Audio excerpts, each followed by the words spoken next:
কাঞ্চনদা বিয়ে করবো না করে তিনটে বিয়ে করে নেবে।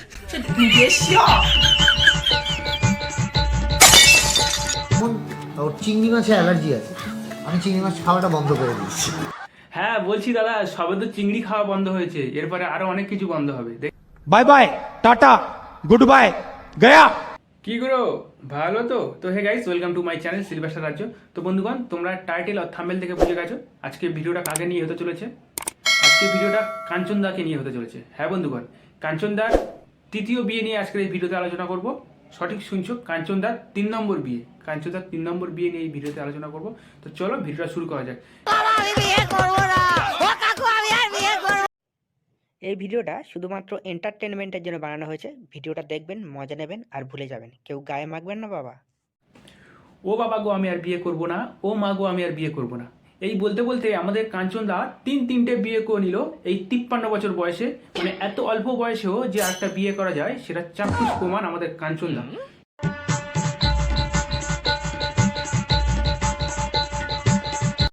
তো বন্ধুগণ, মানুষের যখন 53 বছর বয়স হয় বা 54 বছর বয়স হয়, মানুষ প্রায় অন্তিম লগ্নের কাছাকাছি পৌঁছে যায়, তাই নাকি? কিন্তু আমাদের কাঞ্চনদাকে দেখো, প্রায় 53 বছর বয়সে আরও একটা বিয়ে করে নিল। এটা কাঞ্চনার প্রথম বিয়ে নয়, এটা কাঞ্চনার কিন্তু তৃতীয় বিয়ে।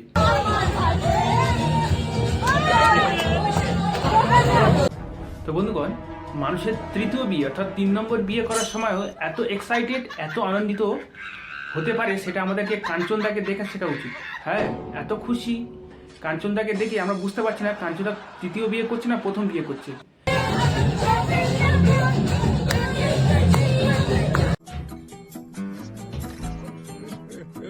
আর বন্ধুগণ, কেন বা এত এক্সাইটেড হবে না? যদি 53 বছর বয়সে একজন মানুষ 26 বছরের একটা মেয়েকে বিয়ে করে, মানে আমার শ্রীময়ীদির বয়স 26 বছর, কাঞ্চনদার বয়স 53 বছর, তাহলে তো এক্সাইটেড এমনিতেই চলে আসবে। समझ रहे हो समझ रहे हो ना। সত্যি এটা অবাক লাগে যে কাঞ্চনদা 53 বছর বয়সেও এতটা করতে পারে, আমরা ভাবতে পারতাম না। মানে 53 বছর বয়সে অন্যান্য মানুষ এতটাই করতে পারে না। মানে ডান্স, নাচের কথা বলছি। এই দেখো, তোমরা শুধু উল্টো পাল্টা ভাবো।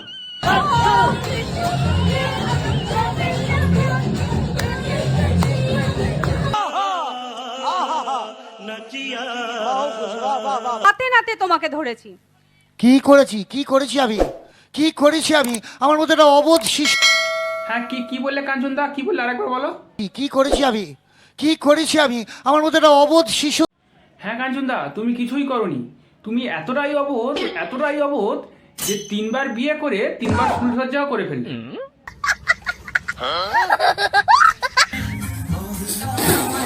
কি হয়েছে বাসরাতে? মুড এসে গেছে। ও, মুড এসে গেছে। আমি শুনলাম বাসর ঘরে মুত এসে গেছে। মুত হিসি। ও যেমন ওর চিংড়ি মাছে অ্যালার্জি আছে, আমি চিংড়ি মাছ খাওয়াটা বন্ধ করে দিচ্ছি। কেননা সাথে হ্যাঁ বলছি দাদা, সবে তো চিংড়ি খাওয়া বন্ধ হয়েছে, এরপরে আরো অনেক কিছু বন্ধ হবে। এই হচ্ছে শীতকালে মানে লেপের তলায় জড়িয়ে ধরে শুয়ে থাকা। এটা হচ্ছে, হ্যাঁ কি বললে বৌদি, আরেকবার বলো। এই হচ্ছে শীতকালে মানে লেপের তলায় জড়িয়ে ধরে শুয়ে থাকা। এটা হচ্ছে, আচ্ছা বৌদি, এখানে শীতকাল কোথায় আসছে? গরমে মানুষের ওটা ফেটে যাচ্ছে।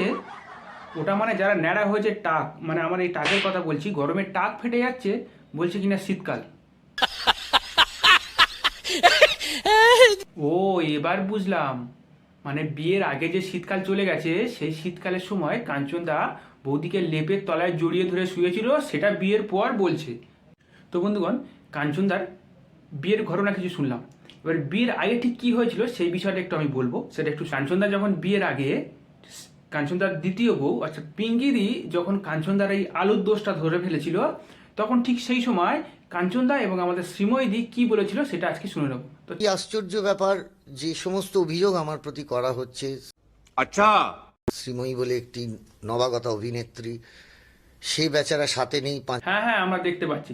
তা বলছি, 7-এ নেই 5-এ নেই, তাহলে এটা কততে আছো তুমি? এখনো বলছি, এতে কোনো পরকীয়ার কোনো মানে সিন নেই, কোনো কেসই নেই পরকীয়ার। হ্যাঁ সেটা পাবলিক এবং দর্শক বন্ধুরা সবাই দেখতে পাচ্ছে, এটা পরকীয়া কি অন্য কিয়া। তো বন্ধুগণ, এবার আমাদের শ্রীময়ীদি কি বলছে একটু শুনে নিই, চলো। এখনো বলছি যে আমি কখনো কারোর সংসার ভেঙে अच्छा কারোর ক্ষতি করে কারোর সঙ্গে পরকীয়া বা নোংরাভাবে সম্পর্কে জড়াতে চায়।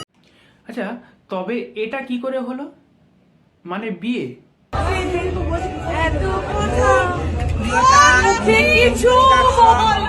আমি এর আগেও আমি বলেছি সত্যতা যাচাই করা হোক। সত্যতা যাচাই করা হয়ে গেছে, আর সত্যতা যাচাই করা হয়ে গেছে বলে কাঞ্চনজা 10 বছরের বাচ্চাকে ফেলে তোমার কাছে চলে এসছে। ঠিক বলেছো। বৃষ্টির দিন একসাথে জানলার ওপর বসে কফি খাওয়া, এই দুটো আমার আছে। হ্যাঁ, তাহলে ঠিক আছে। যদি বৃষ্টির দিনে জানলার উপর বসে কফি খাওয়া যায় তাহলে ঠিক আছে। আমি তো আবার ভাবলাম বৃষ্টির দিনে জানলার উপর বসে অন্য কিছু ভাবছিলাম। তো যাই হোক বন্ধুগণ, কাঞ্চনদার শীতকালে লেপের মধ্যে যা করে করুক, বৃষ্টির সময় জানলায় বসে কফি খাওয়ার যা করে করুক, তাতে কিছু যায় আসে না। তো ভিডিওটা আজকের এখানে এই পর্যন্ত শেষ করছি। আর একটা কথা, এই ভিডিওটা শুধুমাত্র এন্টারটেনমেন্টের জন্য বানানো হয়েছে, শুধুমাত্র মজার জন্য বানানো হয়েছে। আর কাঞ্চনদা আমাদের সবার প্রিয় অভিনেতা এবং খুব মজার মানুষ। যাই হোক, ভিডিওটা শুধুমাত্র মজার জন্য বানানো হয়েছে, আবারও বলছি। আর কাঞ্চনদার তৃতীয় দাম্পত্য জীবন অনেক সুখের হোক, অনেক ভালো কাটুক, ওনারা অনেক সুখী থাকুক, এটাই চাইবো। আর চতুর্থ বিয়ের জন্য কাঞ্চনদাকে অগ্রিম শুভেচ্ছা রইল। কাঞ্চনদা ভালো থেকো, সবাই খুব ভালো থেকো। টাটা, গুড নাইট, দেখা হবে পরের অন্য কোনো ভিডিওতে। ধন্যবাদ।